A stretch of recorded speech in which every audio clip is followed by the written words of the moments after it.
I'm Zoe, your AI host at AI Pro Photography.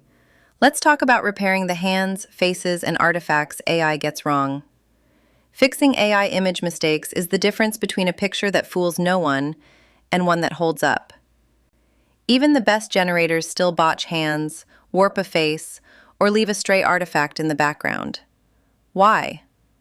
An AI image is reconstructed from noise, so the model is predicting what should plausibly be there, not recording what is.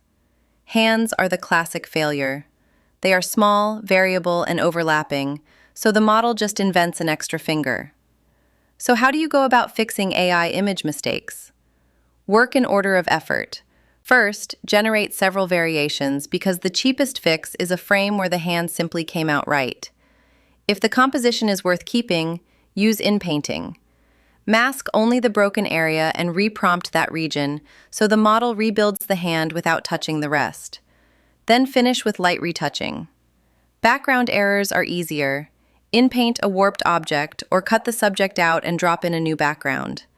Garbled text almost never repairs, so remove it and add real type. And know when to stop.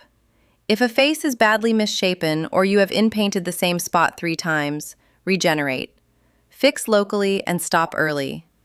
There's a deeper guide waiting for you at aiprophotography.com. Subscribe to our YouTube channel if you want more like this.